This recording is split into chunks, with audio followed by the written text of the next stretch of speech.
Beach Cities Health District, time and time again, has a track record of delivering results.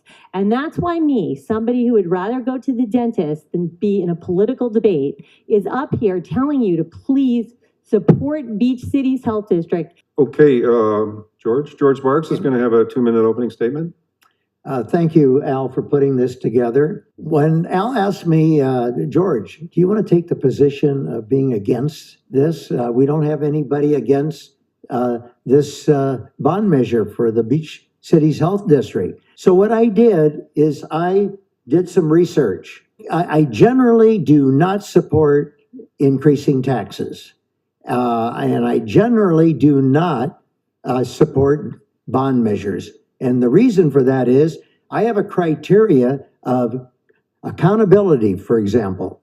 And I think a lot of people not only are hurting financially because of the inflation that we're encountering here, the high cost of gasoline and groceries, etc., that they don't support these bond measures. But I think you have to look at each community and the community's needs and how the project is being proposed to address the needs of the community, the accountability factor. And when I did my research, and I think Marie said $24 for every $1 million of assessed valuation, you would be paying $30 a year.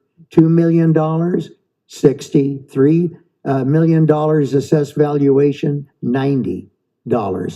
And I think that is a reasonable amount of money. And in looking at this project, I'm going to support this project. And I'm going to vote for it.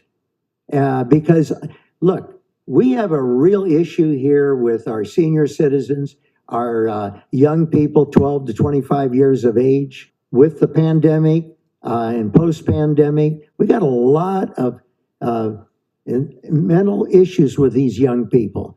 And we're going to expand, this project expands the senior citizen, facility. So I think it has a lot of positives, and I'm going to support it. And I'm asking you to support it as well. I think it makes a lot of sense. Thanks, George. And 1 minute rebuttal, Marie. Best debate ever. You talked him into it. I love